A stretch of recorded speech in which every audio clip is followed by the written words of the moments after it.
All right, joining me now is Brandon Young of Country Boy Fishing, and we're here to talk about a new project called My Hero. We'll get into that in a moment. Brandon, welcome. How are you doing today? I'm doing all right. I'm blessed. Blessed. How are you doing today? I'm doing well. I'm staying dry. It's easier here in Southern California, but as I know from moments ago as we were getting this set up, you're currently in the midst of what sounds like quite a gnarly thunderstorm. Yes, we definitely have a thunderstorm outside, and it is thundering and lightning, sprinkling and drizzling all over the place. Southeast summertime. Enjoy it. Well, we've known of each other and sort of on a superficial level known each other for a long time. And then recently around what you're doing now, we connected a little bit more substantially. But just as a place to get started, for those who don't know you, could you introduce yourself and let us know what is your hemophilia story? Oh man. Hey, how are you doing, everybody? I'm Brandon Young with Country Boy Fishing. My hemophilia story starts being a young guy. Like I said, I'm a baby, really, and falling in love with sports, primarily bass fishing as a sport, as a collegiate sport, and going, being a part of the hemophilia community, having hemophilia severe A. I've always wanted to teach fishing. I always wanted to be able to teach fishing and be a pro angler myself. So the best way I could do that is, utilize the utilize the skills that I learned in camp in these summer camps that I go with hemophilia camps and how I fell in love with the bass fishing and share that out with my community also, and not just my community, but also where I live and stay and stuff like that. So it's always been a passion to teach people how to not just fish, but also learn the demographics of the water. But just giving back to my community is basically something that I've been really trying to do and be in a beacon of light to start mentoring back to our community, because what we're falling short of is mentors and those people coming back to the community and helping the younger generation. So that speaks to the inspiration behind Country Boy Fishing. But what exactly is Country Boy Fishing? Country Boy Fishing is a melting pot of an opportunity to get kids involved with fishing, outdoor experiences, but not just outdoor experiences, but let them know where there's different industries inside of fishing.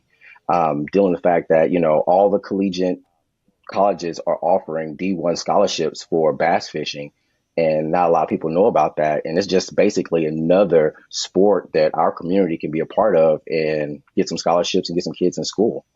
Wow, that is really good to know. I'm a total ignorant person when it comes to fishing and other things.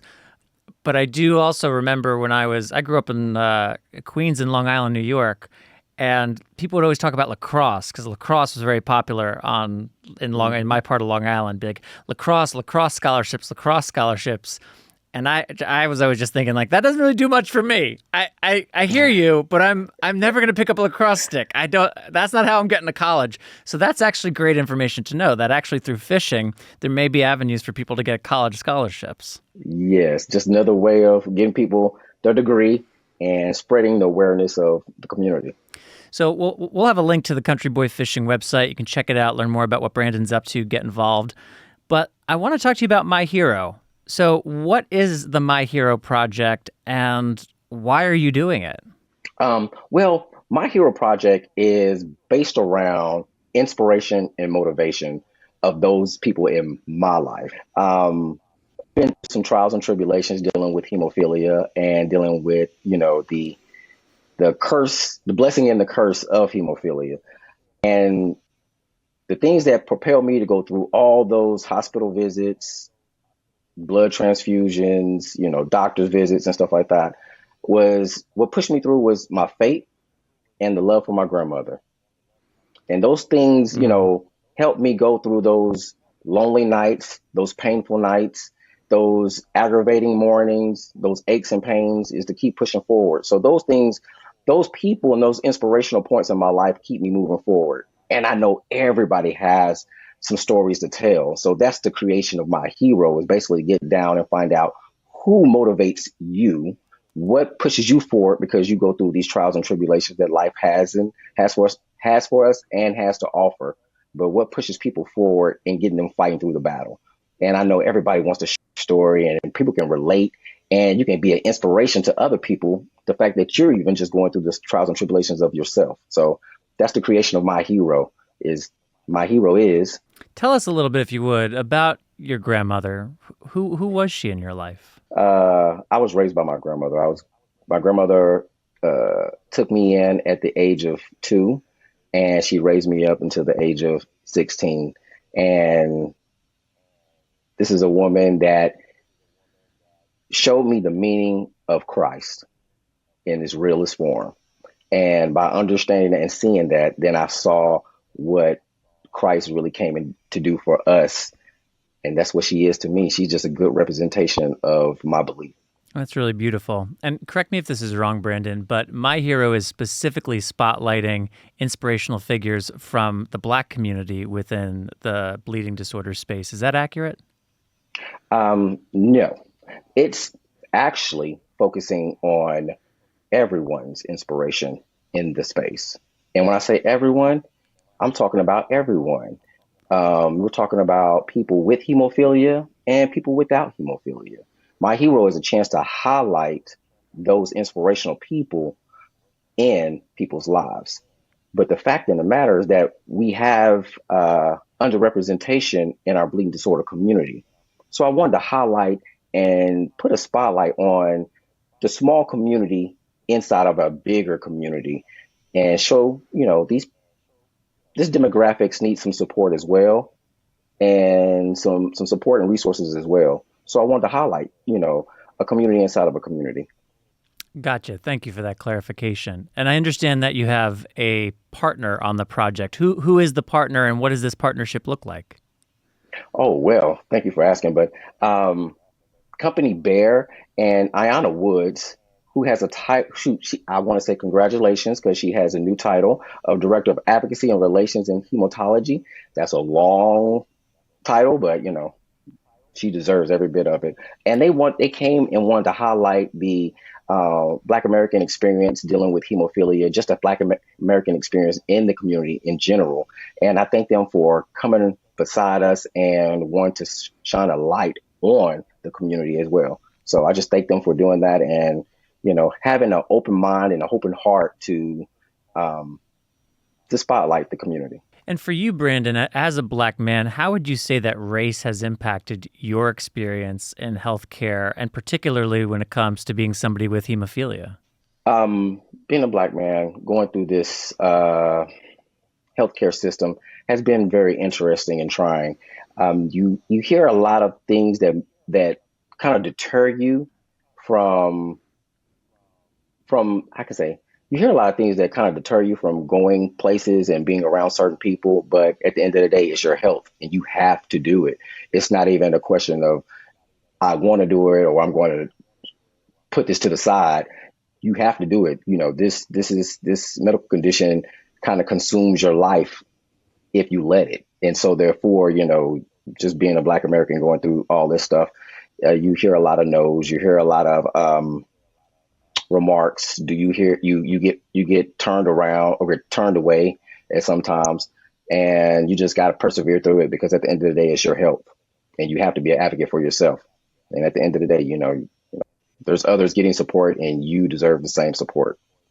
Yes, and everybody has people for you, such as your grandmother, who are in their corner and who can help you get the support that you are entitled to. So I think doing a project that profiles the meaningful people and the inspiring people in folks' Mm-hmm. lives the way my hero is a really admirable and needed project. What will it look like? Is this a video series, a blog series, an audio series?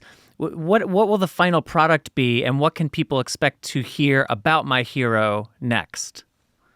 Okay, so the product out of My Hero will be a continuation of podcast series of highlighting individuals in these different communities, especially bleeding disorder community, and giving them a platform to share their story. And we're going to do that through video and audio. The platforms we're going to use is probably all the traditional platforms, which would be Facebook, Instagram, all the social media aspects. And we're going to have live interactions during the course of the year where we can have community engagement also. But the primarily the meat and potatoes is hearing the stories, and those are going to be video podcasts where we're going to be streaming those videos on different platforms. Just a chance for everybody to get touched or to touch the audio or the video, so therefore they can see the inspiration and come out and want to tell their own stories.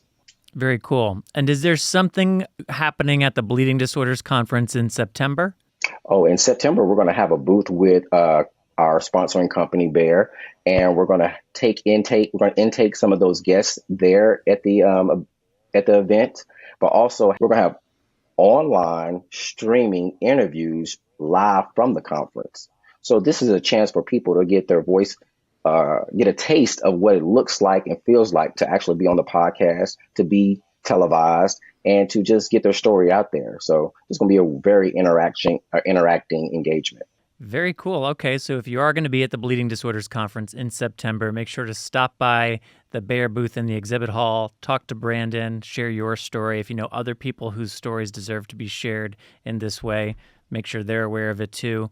And we'll be keeping people updated here on BloodStream. Brandon, I appreciate the time, and especially with some of the technical stuff we had at the top and storms and the things that we're trying to get in our way today. But before we wrap up, I just want to give you sort of an open forum here. Is there anything that you want to share with the community members and listeners to this podcast who are from all around the country and really all around the world? Any final message you'd like to leave people with today? Yes, I do.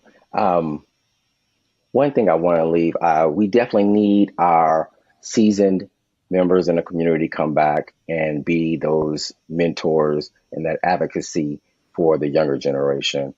We need that. We're losing stories because people are getting older, and the younger generation needs to know from which they're blessed, from where they came from. Advocacy and apprenticeship is very important to me, and we need people to come back into the community and make the community what it used to be and make it stronger than what it used to be. And that's basically the platform I'm standing on is, hey, we need more mentorship. We need more people coming back into the community. You've been given a great responsibility. Let's bless the young generation and help them navigate through these waters. Hear, hear. That's a great message. Well, Brandon Young of Country Boy Fishing and now the My Hero Project in partnership with Bayer, thanks for coming on and giving us some time on BloodStream, and we'll be sure to be keeping up with you. Hey, man, I appreciate you guys, and I love what you do, and congratulations on all the success that you've had, and continue on what you're doing, bro. I'm proud of you, and you make me proud. You're an inspiration to me, myself.